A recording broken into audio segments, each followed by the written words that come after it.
Hey everyone, it is Tony Will. I am back with another amazing episode of Women In. I can't wait for you to meet my next guest. But before we do that, let me tell you what you're listening to. Women In is a podcast that celebrates women from all walks of life and the people who uplift them. Each episode features incredible voices from my world, sharing stories that spark inspiration, challenge the status quo, and remind us that empowering women empowers everyone. This is a bold, curious, and uncensored space where disruption is welcome, forward thinking is encouraged, and change is the goal. I'm passionate about breaking down barriers, not just for us, but for the next generation, including my kids. Whether our paths cross through the Kalamazoo Wings, Mindfulness Elevated, Tony Will Coaching, or you happen to be part of my family and friend circle, these conversations matter. Let's dive in and celebrate the power of connection, growth, and the women who are shaping our world. My guest today is the fabulous Amber Musgrave. Amber is the general manager for Oakview Group and the facilities at the Mullet Arena in Arizona. Mullet Arena is a 5,000-seat multi-purpose event center venue on the campus of Arizona State University. They host hockey, basketball, concerts, comedy shows, family shows, and more. She's been with the arena during the construction phase and through its grand opening in October of 2022. Prior to joining OVG, she spent nearly a decade at Wild Horse Pass as the assistant GM for Rawhide Western Town, Wild Horse Pass Motorsports Park, Rawhide Event Center, and the park at Wild Horses Pass. Throughout her career, she has been responsible for booking multi-year sports tenants and sponsors to events that range from large public ticketed events and festivals to political, charity, and private events. Amber also serves as a board member on the Tempe Tourism CVB Board of Directors. She's an alumni of Arizona State University and cum laude graduate from the College of Business. I could keep going. She has quite the bio, but she's probably like, Tony, stop reading about me. Hey, Amber. Hello, how are you today? Good. How is it to hear your bio? Crazy, yeah. It's it's a whole whirlwind of life there. It is, and so no one's going to be surprised by how we met, but let's tell that story. So, from your perspective, how did you and I come into each other's lives? Yeah, definitely. Gosh, it was right after we opened, so the summer of 2023, and we hosted a tour here at Mullet Arena for your team, the folks there at Western Michigan and Greenleaf, to tour Mullet as you guys get ready to build and open up the Kalamazoo Event Center there. So just kind of walk through everything we have here and do here, and it's been a journey since then. Yeah, it's interesting to think back to that because I knew you all had just opened up the building, but it didn't really, even as you say it now, it sits with me that time in your life and what a huge undertaking opening a new facility is. So I think we should talk about that. What did it feel like? Does it walk me through like the final 90 days to opening and then we came in? I mean, you had just kind of finished the season. Yep. And what was that 8-9 months like? Yeah, it was crazy. Coming in, I had just started working for OVG or Oakview Group that we work for, and our contract with ASU is a 30-year contract, so we're here for the long haul. And I literally just thought there would be kind of a playbook that was handed to you to say, okay, here's the checklist of all the things to open up a new venue and make sure you hit all of them. Everything from, soap dispensers to signage to, everything. And that doesn't happen. So it's literally just, obviously we've got great experts that have done this over and over, but there's no like direct checklist. I use a checklist for everything, whether it's getting my kids ready in the morning or anything, I have a checklist. So to not have that and to literally just sit down in meetings and try to think through everything that we need from front of house, back of house, what the guests would need, what they see. It was like the sensory kits for special needs. It was marketing assets. It was just so many things. It was a fun time because you really just dove into it from all different aspects of it, and you got to bring in your years of different experiences and how you saw things, and then it was cool because you could customize it. It was our building, it felt very much like we built it. We had so much say in every little thing and where a picture was hanging. Of course, so many of the designs, of course, were designed years in advance with ASU, but once you got on site for those last 90 days, it was really all hands on deck and everybody's brain mattered. Yeah, it gives me some peace of mind hearing, and you and I've talked about this a few times when we're together in person, about because you walked this path before I did, and knowing that there is no like punch list or checklist or it's just and for people, and it sounds like you and I are pretty similar. I have a list right here for today of all the things I want to do. I like to have a roadmap, if Oh you yeah. will. So, how did you deal with the discomfort of that during this? How did you embrace it? Because it sounds like you embraced it. It's really just, we had a great team. I mean, the folks that opened this building, and most of them are all still here. It was really just leaning on one another, and it was, there was certainly some long days and weekends and all that sort of stuff. But because it was so exciting and so fun, we really just leaned on each other. So there was headache times, and the GM at the time, certainly took on the brunt of most of those from the construction phase of it.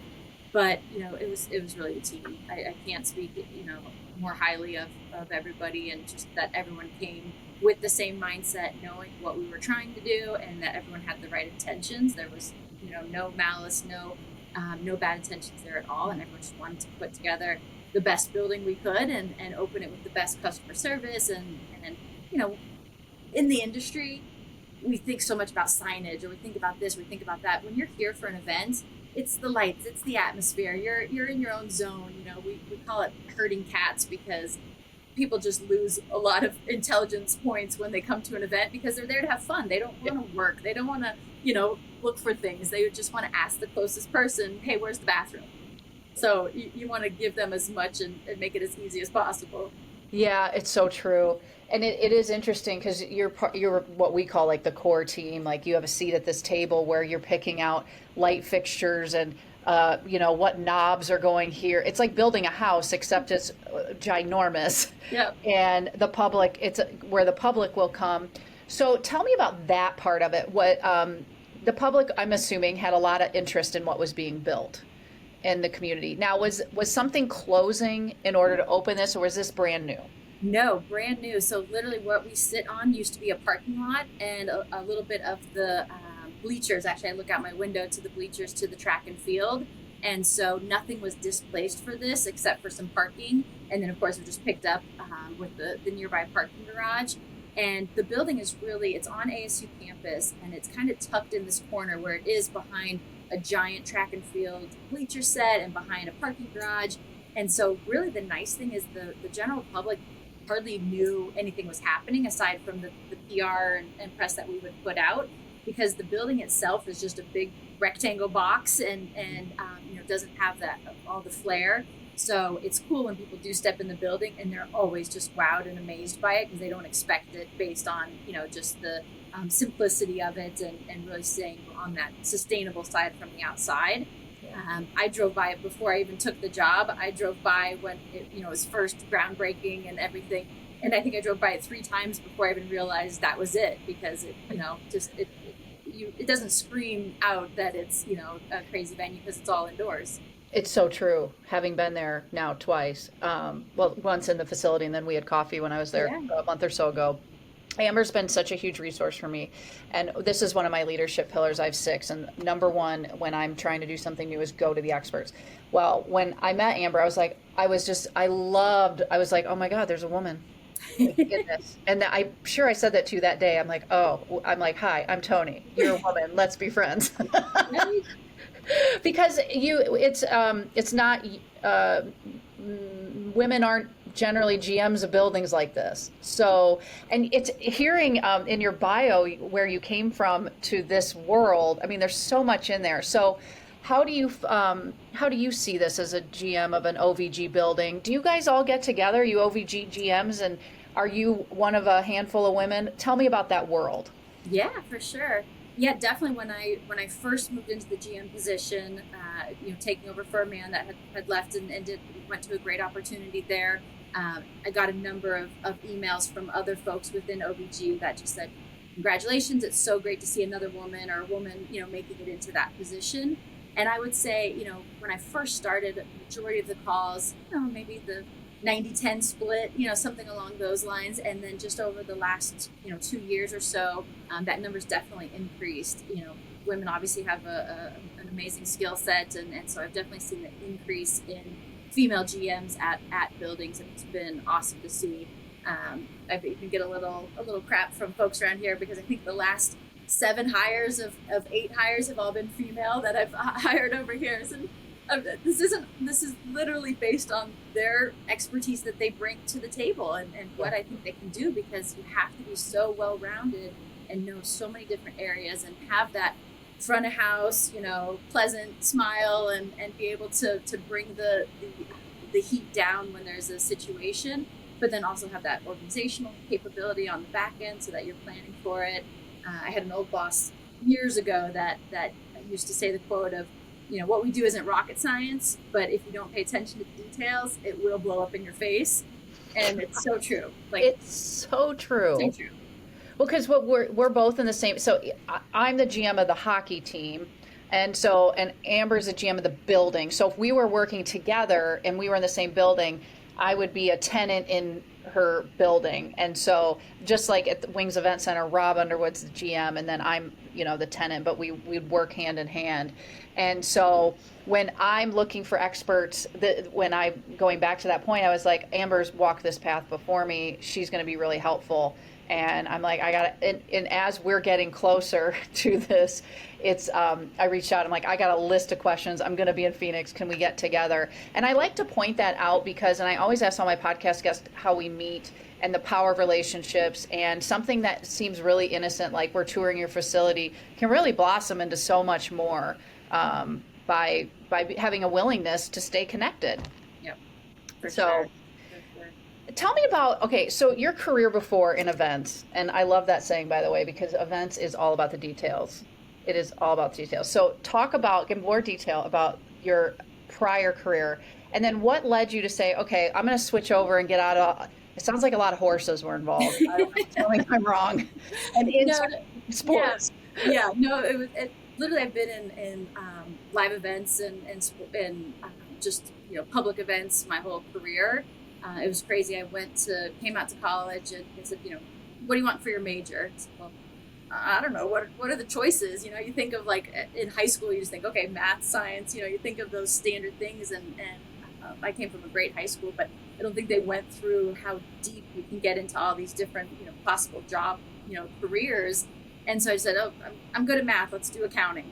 And so, started off as down the line for accounting. And then literally the summer of my freshman year of college, I came home and my mom and stepdad were involved in World Team Tennis, which was professional tennis in the summertime, Billie Jean King organization.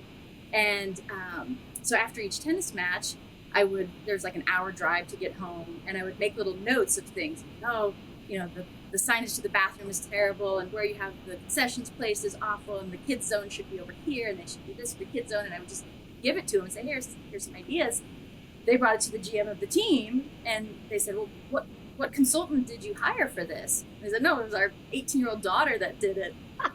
and he's like, well, you have a career in this. I said, this is what I do, like, in my sleep. Like, this is just how my brain works. I didn't realize that there's even career opportunities for that style of things. And I think they do such a better job nowadays as far as there's so many careers you can get into. I mean, most all of our employees here all are coming from some sort of sports management, hospitality, so many things. And so I started out in professional sports and went to work for IMG and did professional tennis tournaments. So I was tournament manager across the West Coast for pro tennis, then went to work for Troon Golf, and then did weddings and banquets and charity events. And so it's just always events of some type. So whenever people ask me what I do, I just say I'm a party planner. I'm an event planner. So, and it just gradually got to this, where it's more on the facility side. So it's not only booking the events and planning the events, but then maintaining the facility behind it. Yeah. Okay, so you were married, and you and I share something in common that made me laugh when I was reading. Okay, you met your husband on Tinder as well. Oh, yes. Did you listen to the podcast episode Josh and I did about our Tinder? I did, yeah. So, okay, so you're married, you have children. Yep. Yes, and in working in events, so this is when everyone in the working world is off, because we put these events on so you all can be entertained. So how have you balanced all of that? And being a wife and a mom and a friend and a daughter and all those things, do you have any secrets or tricks? Definitely not. No, no. Work-life balance is something hard, especially that first year, first 2 years of getting the building open and having NHL in the building was insane. It was a lot, and just trying to communicate with my husband and figure out schedules of picking up kids and all of that. But yeah, we work when everyone else plays. That's what we do. And so especially a spouse that isn't in that industry, they clock out at 4 o'clock and never look at their phone again, never open their emails. And that's just a world that, we've never known, never lived in. So it's definitely gets some getting used to. Work-life balance, I've never had the best of it, but definitely I can get the best now than I have been in years past. And that was, due to a personal situation that I was forced to do it. COVID was the best thing for me because it allowed me to figure out how important work-life balance is, for sure.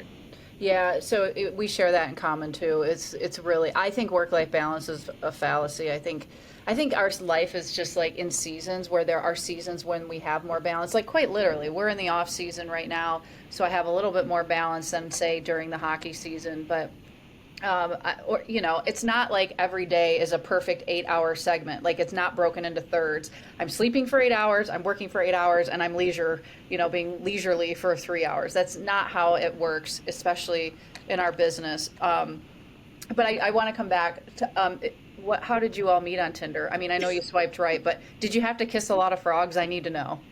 Yeah, I actually, whenever, younger friends ask if that you recommend it or not, your probability is the same as, anybody else you meet. There's going to be some good ones, there's going to be some bad ones. What I liked, again, being a checklist person, was you knew those checklist items at the beginning, so you didn't go down that road too far with somebody that didn't want to have kids or wasn't looking to get married or wasn't a Christian or whatever the case may be. So I loved it. Certainly kissed a lot of frogs and went through that, but no, we had a good time. What year was that? Oh gosh, we got married in 2016, met in 2015. Okay. So, Yeah. because Tinder has its own like era. Josh and I met on Tinder in 2019.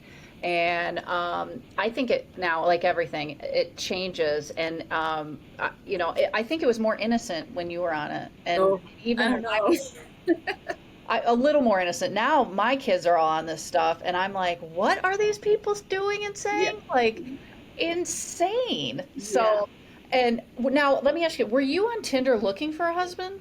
Oh yeah, You yeah, were, okay. Because yeah. I was on Tinder looking not for a husband.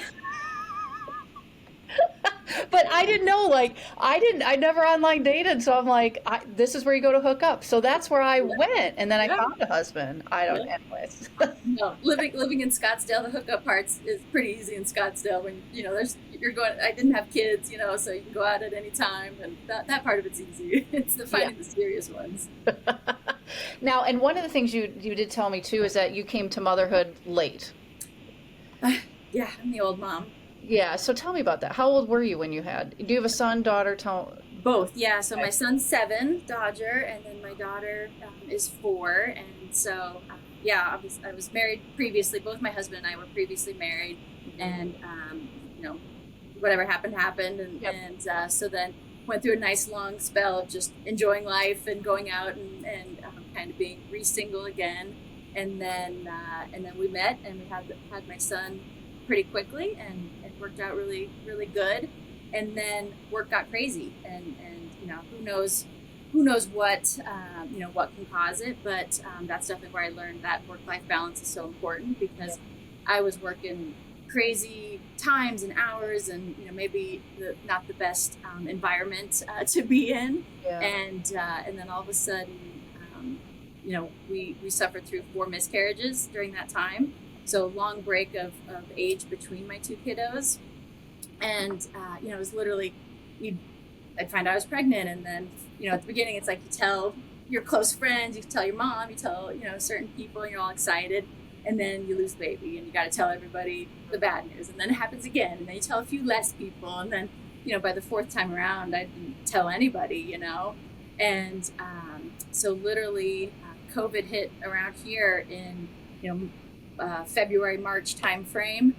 Completely closed our offices, did not go into work at all. We were completely virtual and really didn't have much to do because we're in the event industry. And within a month, boom, pregnant, and finally had my daughter. So Wow. I definitely attribute that, and that's why I'm so just, I guess, passionate about work-life balance now, and trying to do that. I think you can definitely go too far. There's certainly some issues that the younger generations coming out of COVID, kind of expect the ability to work from home and the ability to call things in. And in our industry, that just doesn't exist. You can't do events and run teams and, that sort of stuff from a Zoom call. So you can go too far. The pendulum can swing too far, but just finding that. And I'm just thankful for COVID for giving me that downtime. Yeah, you hear so much about COVID in a negative way, and obviously the COVID itself, but like that time off. But there were some really good positives for a lot of people that came out of COVID. And what you're talking, well, there's two major ones you're talking about right now, and is that like getting really realigned with balance in general, and then how telling is that it had been a month and you were pregnant? Yeah. How telling. I mean, that is like, so for me, I've miscarried myself, and I don't think it's talked about enough. And actually, I haven't talked about it on none of my guests have. So I appreciate you being so open about it. Um, it's hard. I mean, I'm stating the obvious, but four of them is really, so how did you navigate that emotionally? Oh God, not best. But, Yeah. no, I mean, geez, yeah. And what was crazy is, went to doctors and specialists, and to make sure everything was.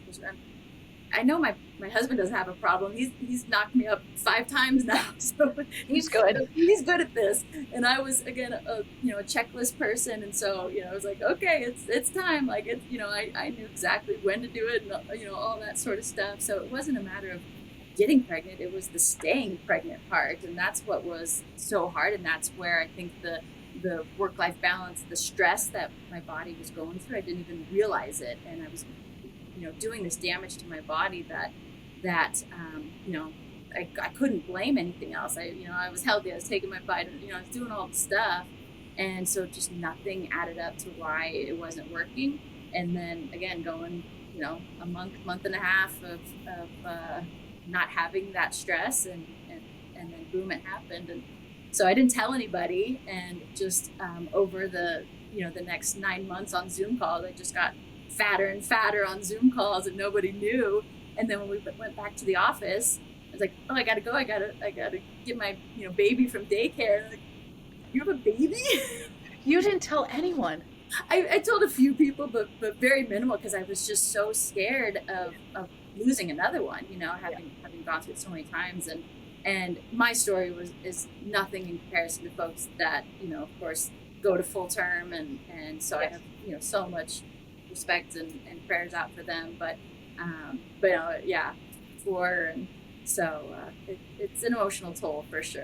It definitely it can rip apart at your relationship, and just make you really closed off, and you blame yourself, and you blame everything around you, and so it's an emotional roller coaster for sure. And the easy answer, everyone wants to tell you, well, just don't focus on it, don't stress about it. Yeah, okay, that's great advice. Thank you. I really appreciate your sound advice, because that's even possible. Anybody who's, tried to get pregnant, or tried to not, you go your whole college and 20s trying not to, and then yeah. Yeah, and then you're like, I'm ready, and now it's a freaking shit show. Yeah. How much did your faith play a role in navigating through that time? Oh, huge. Yeah. Same thing with, my first divorce. It played a huge role. And so I think at those lowest times that you lean the most on it. And I had, had a great life, but this was just I always knew this was what I wanted. And so I wasn't going to give up. I wasn't going to stop. And to the point where I, probably drove myself crazy a lot of days, and put myself through a lot more misery than I needed. But yeah, just leaned on my faith, and leaned on my friends and loved ones as I could. Yeah, and what I love hearing is like you were willing to be vulnerable, and but also there was fear there. I struggled too in my pregnancies. Like I worried that if they didn't move enough once you got to that point, you probably went through that too. Just that I just couldn't wait to get them out because then I could control their safety. Yeah, Yeah, for sure. Everything. Yeah. I mean, going to the ultrasound, a couple times, but you go in so excited and you're ready to go get the pictures from the ultrasound, and then you just see the look of the nurse's face just completely change, and you're like, what what's wrong? I'm like, let me go get a doctor. I'll be right back. And you're like, oh shit. Yes, and then it's just sit there and the tears just start coming off the sides of you, and the doctor walks in, and just put your clothes back on and go back to work. yeah. I know. It's been a long time since I've thought about all that, but it is it's life altering. And then you have the kids, and then there are days where I'm like, can I put you back in? Right. You can't talk back. Yeah. I want to hear about your experience of being an older mom. So how much older are you than would you say your kids, the peers? Yeah, what's great. So I live in Phoenix, Scottsdale area, and I think a lot of people in this area enjoyed their 20s and early 30s. Yeah. And so I definitely have a great group of girlfriends that all have kids around the same age, which has made life so great. I did a short stint where I moved back to the Midwest and moved back to Missouri for a couple years, and they're like, wait, you're 30 and you don't have a kid in high school? Like what?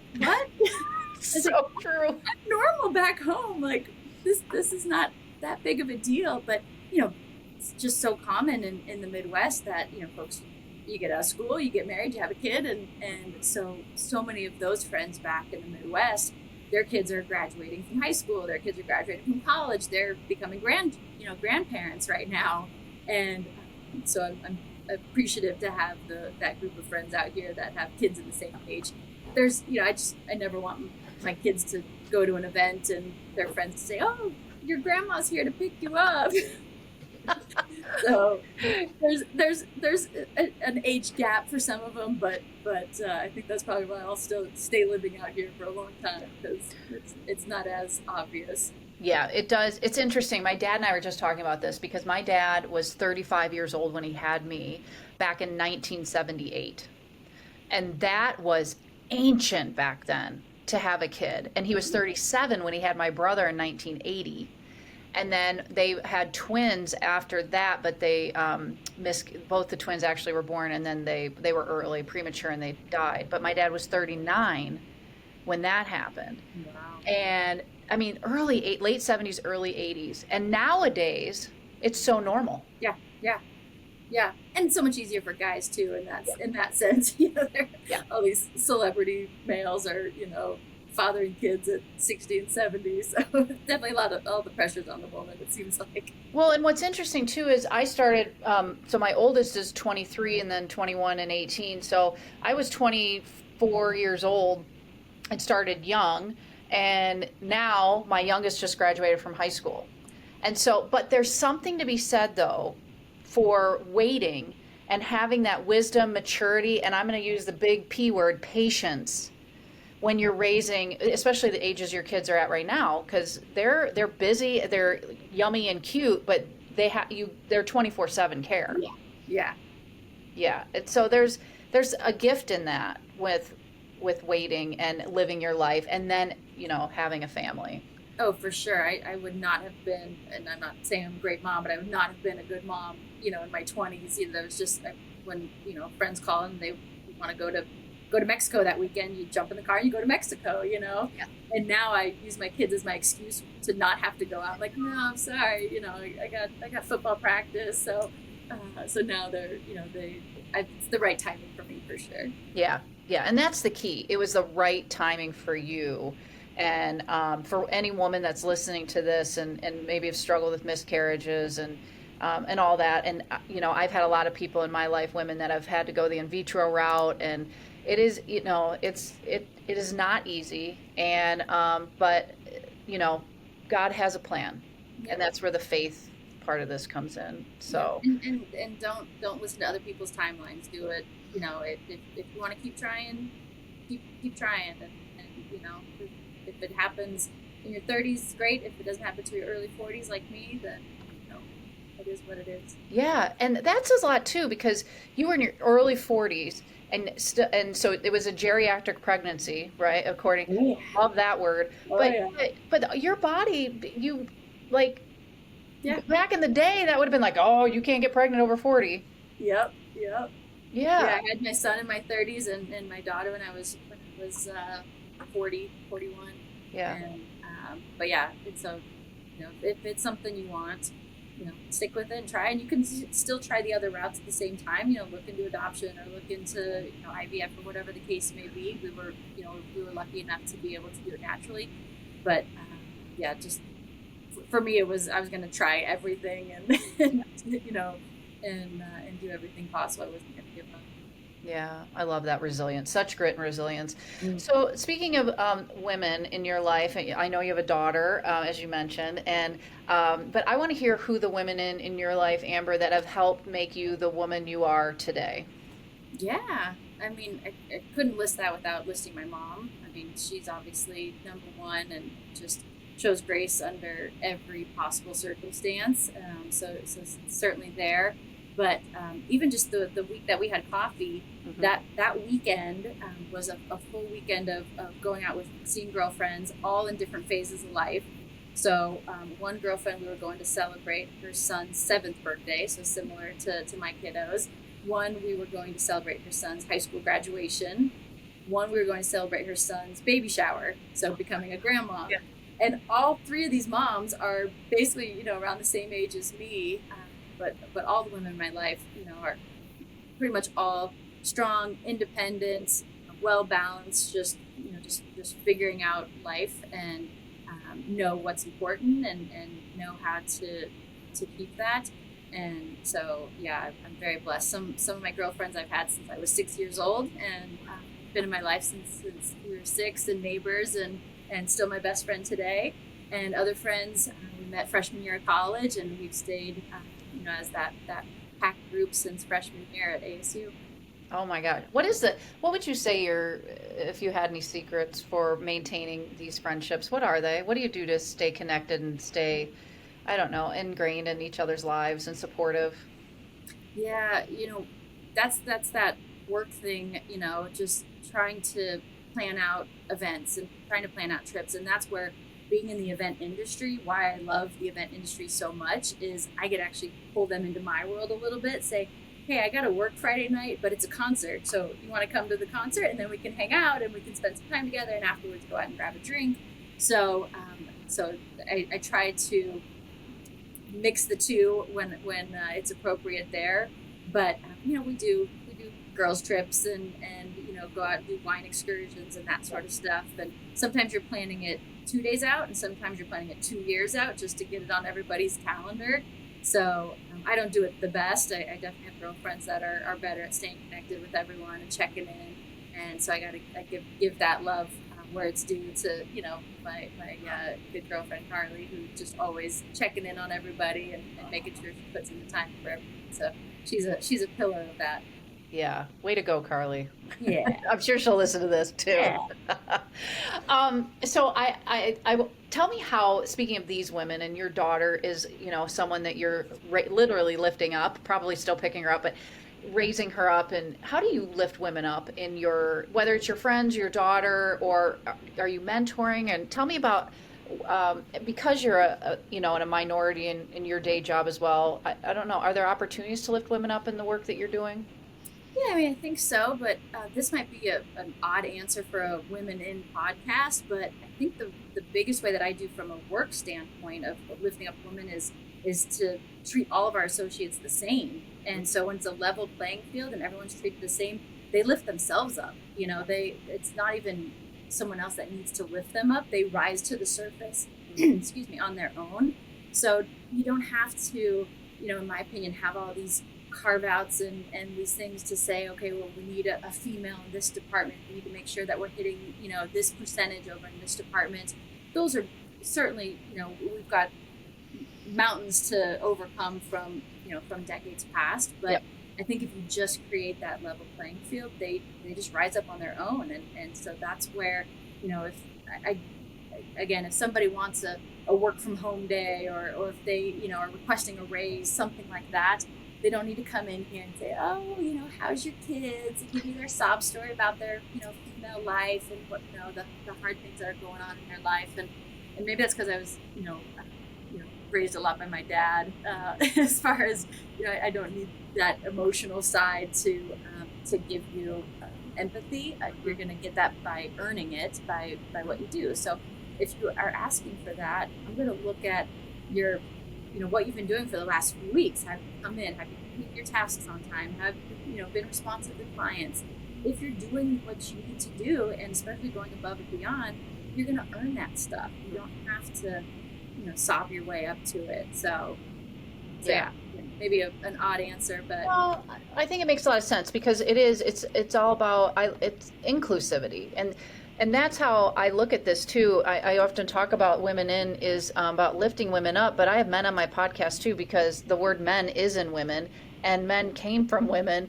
And so I've been married 3 times. I mean, I love men. I have a son. Half of my staff is men. The people who mentored me were men. And that's why I started the podcast, because I'm like, wait a minute.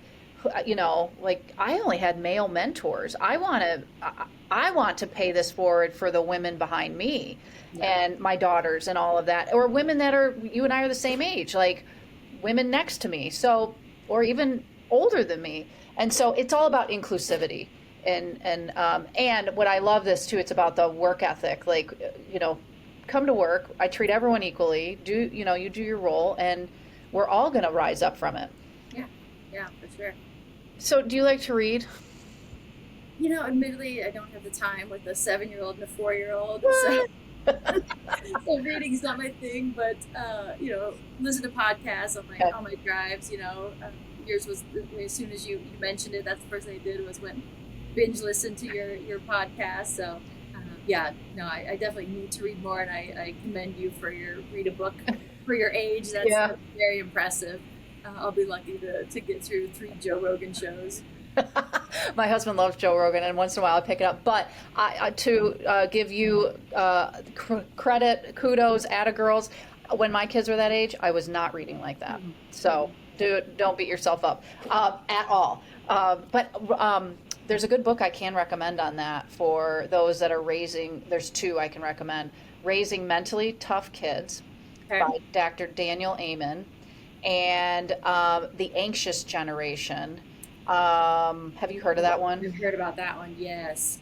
I can't remember the author's name, but I highly recommend that book. And because my kids, it was written about the studies of social media and technology and all that for my kids' generation. And if I had kids now, I would have done it much differently. Yeah. So yeah, it's hard for grown adults to find that balance of things. I don't know how, kids do it, especially kids with working parents that just throw a screen in front of them. And, definitely that I've heard great things about that one. Yeah. I recommend that one fully, because it'll, when my kids have kids, I'll be like, you need to read this, because this is about your generation. Yeah. And who knows what things they're going to, AI comes in, and then all of a sudden it's all a whole new set of problems that they have to deal with. So. Yeah, exactly. So I want to know, if people want to reach out with you, Amber, and connect, learn more, maybe they're headed to Mullet Arena for an event, or where can they find you? Yeah, definitely. Speaking of memories, my husband and I, started a company called Legacy Marker, where I preserve memories of lost loved ones. So I'm just amber@legacymarker.com. So real simple for that. And then LinkedIn always works out great. But I'm pretty much here at the Mullet most days, and so this is the best place if you're in Arizona to come check out a show or a hockey game and see us here. What shows are coming up for you guys? Yeah, we've got a cool K-pop show, Korean pop, this in July here, called The Rose. That's with Live Nation. We've got Ice Nine Kills if you're more into a little bit harder heavy metal style of things. A really cool show called World Hip Hop Dance. It's the dance championship final, so it's teams from all across the world coming in for their final championship. And so literally you'll see little 5-year-olds out there dancing all the way up to 75-year-olds, and just really neat international event there. That is so cool. We Yeah. don't get, you guys get, because you're a way bigger market than Kalamazoo, so you get some of the really cool events, and you go to all of them, don't you? Pretty much, Yeah. year 1 and 2, it was pretty much every single one. Now we're getting into a good groove of things where the team is able to handle a lot. Yeah. Okay, one more question. I know but what piece of advice would you give me who's going into the final 2 years of this project Oh before I even get to the start line? Oh. When's your open date? October of 27. And we get the Yeah. keys, we should be handed the keys to move in June of 27. Jeez. Probably just rely, like you do, your number one pillar, rely on the experts, but everybody in this world can be an expert for it. So just listen to everybody's voices, but go through and walk it like the guest is going to walk it. What do they see? What do they need? And then walk it like the team's going to walk it. What's a player need? Silly things like building a locker room with, drywall where the guys are going to be flinging their sticks and making some damage. So look at it from their eyes, and how they would see it, how their sticks are going to bang against the corners everywhere they walk. How wide your doorways are. Can it fit a giant hockey bag through there and a little kid trying to go to the bathroom at the same time? So little things like that, that you can think of, signage and convenience, and just listen to as many people as you can, I guess. Yeah, well, you're my person. I text, I email her. I'm like, hey, I got a question, and you're awesome. So thank you for being an expert in my world and becoming a friend and just all the things, and for all the work that you do and sharing with me and my listeners all the cool things in your life and the stuff you've overcame. It's pretty inspiring. No, my pleasure. Thank you so much. It's been great getting to know you and just seeing your time. You'll be opening exactly 5 years after we did, so it'd be cool to see and come out to Kalamazoo and check it out. You're going to have to. I can't wait to have you in my hotel. It'll be so cool. Really so cool. Well, I'm not hard to find. If you want to connect with me, the hockey side of my life is at kwings.com. On social media, you can find me on Instagram. I'm Tony Will, LinkedIn and Facebook at Tony Lentini Will, and then anything related to health and wellness coaching or professional development coaching at tonywill.com. And until next time.